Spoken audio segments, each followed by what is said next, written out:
The administration of President Muhammadu Buhari has been taking stock of its performance as it prepares to wind down its tenure on May 29 this year. Well, the aviation sector is one of the sectors the outgoing government claims to have made critical inroads. At the Aviation Stakeholders Forum in Abuja, Aviation Minister Hadi Sirika announced the take-off of the nation's national carrier before May 29, the handing over date of the current administration. Well, our correspondent Benga Ashiru tells us more. A day of reckoning for the gatekeepers of Nigeria's aviation sector as key stakeholders gather to compare notes on the progress made on the aviation roadmap for Nigeria. The man in the saddle to give wings to the nation's aviation dream, the aviation minister, outlines the numerous policy interventions which it has achieved within the record time frame, which has placed the sector with the fastest recovery rate in the world after the COVID-19 global pandemic. During our time, number of airlines are doubled, number of airports are doubled, passenger number have been tripled. Aviation has grown to become the fastest growing sector of our economy before COVID. We are a social democratic government in power, and we will not be selling public assets, not at all. But we can give them to concession to improve and bring them back to public. The aviation minister also touched on the elephant in the room. That's the much talked about national carrier. Because it is an African airline, we will begin to benefit from the thinking of the founders of Africa, where we will integrate Africa and keep African business as African, our commerce as our commerce, intertrade, interact within the continent of Africa and keep our wealth here. Nigeria is the biggest population in Africa. Ethiopian is the second biggest population in Africa. Connecting those two markets, the opportunities are big and huge.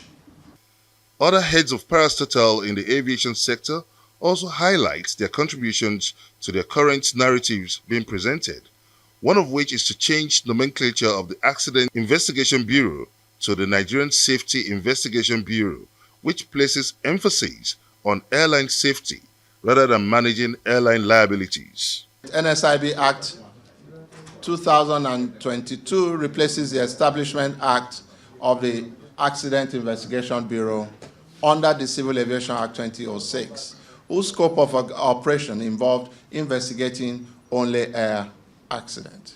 They investigate for liability's sake. We investigate for safety's sake.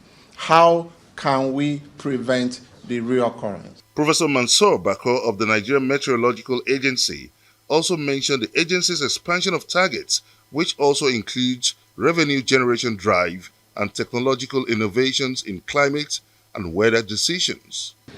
From the left is the old bill, and by the right is our enhanced new bill, which has given us more power to now effectively do our activities, including revenue generation drive, and also providing regulatory frameworks, especially in the weather and climate services. With the Aviation Ministry giving its account of stewardship ahead of the May 29 handover date, with barely 2 months to go, Nigerians earnestly await the coming on board of the much-promised national carrier and a vibrant aviation sector of global standard, which Nigerians can be proud of.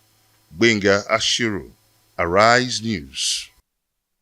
All right, thank you very much, Benga, for that one. Well, the Director General of the Nigeria Civil Aviation Authority, NCAA, Captain Musa Nuhu, joins us now on Newsnight. Thank you very much. Good to see you. Well, one fundamental question that people continue to ask, does Nigeria really need a national carrier, considering the factors that led to the death of Nigeria Airways? Corruption was a major factor. Have those factors been taken care of? Does Nigeria need a national carrier? That's the question. Well, thank you very much. Nice to be here. Just a little bit of correction. With the new act is Director General of Civil Aviation, Nigeria, not Nigerian, but Nigeria Civil Aviation Authority.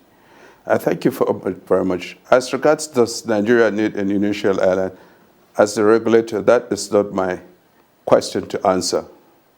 That's a government policy. It's a government policy to decide the airline. My job is to ensure any operator, whether it's from the government, whether it's from the private sector, must meet the requirements, must meet the regulatory requirements before they are given an air operator certificate to start operation.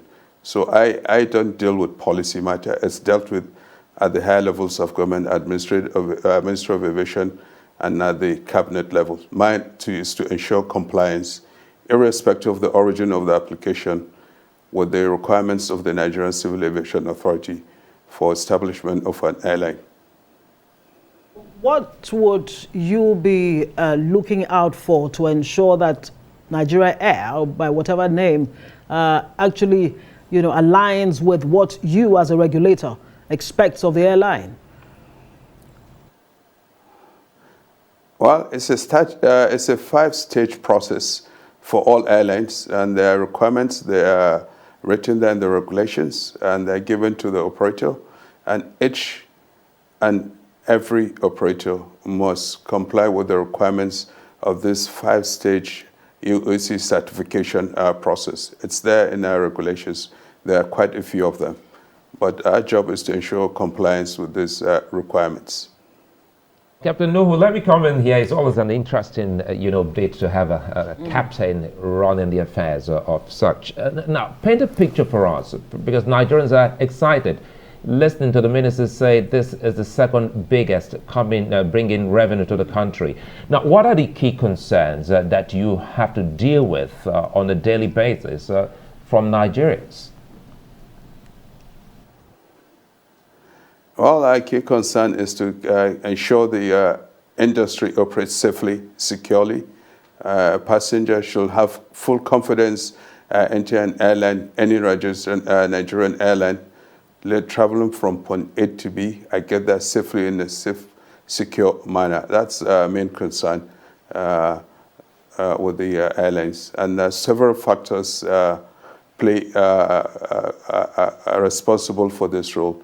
Some of the factors are technical requirements, some are financial requirements. So our one is to oversight the industry to ensure continued compliance with the terms and conditions of the air operator certificate issued to the airlines. And, post-COVID, are there problems that you're dealing with from any of the operators in your office? Not really. We work with the operators. Some of the operators, when they have issues, they come to us, we work together, we resolve it. Sometimes we find these issues when we go on either surveillance, it could be a ramp check, it could be an audit, it could be anything, and we find issues, we sit with the airlines, we work with them to find solution. It depends the severity of the non-compliance or violation. We have level 1, which will necessitate the immediate grounding of an airline. We have level 2, which will give the airline a period of time to resolve the issue. And we have level 3, which we just notify the airline. It's a minor thing for them to work on it. So it really depends. Great. Will it be within your purview as NCAA to talk about the aviation roadmap for Nigeria? What are the successes and where are the challenges? Well, I can talk from the NCAA part, and I can talk on some of the issues. As regards to the NCAA, between 2015 and present, when the government first came, we're seeing a significant growth in the aviation industry. In 2015, we had 16 air operators licensing. I think 6 were scheduled and the remaining were not scheduled. But as of today, we have 32 air operators certificates, 11 scheduled operators and 16 non-scheduled operator, charter operators. So the industry has grown significantly during this period. Also, the number of air transport license, we had 34 in 2015, and now we have 73. So we have like 39 additional ATLs, air transport licenses that are issued with this period. And the passenger traffic has grown significantly. A significant number of airports have come online, and quite a few number are coming online. So that's been a significant growth in the industry. And this, of course, comes with some other issues. Would you want to address some of those issues? And based on what you're saying, it looks like the Nigerian government is on track to achieving the $14 billion contribution to the GDP from $1.7 billion. Well, that's a good aspirational goal to work towards too. And now we keep putting measures and working towards that. It's not a destination, it's a trip. We'll get there, hopefully sometime in the medium term, and even grow better than that. There's huge potential in the within the Nigerian market, a country of 250 million and less than 20 million are traveling. By air, that's less than 10%. That's a very poor figure. So it shows there's a huge potential for growth.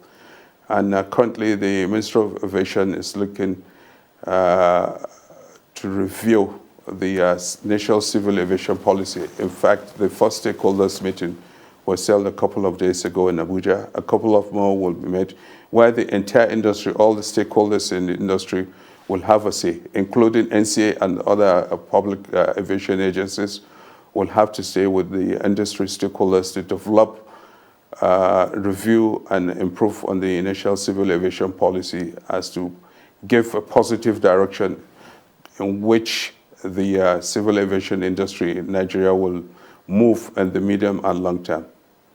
We, on our own part, as the Civil Aviation Authority, we're also working on reviewing our regulations.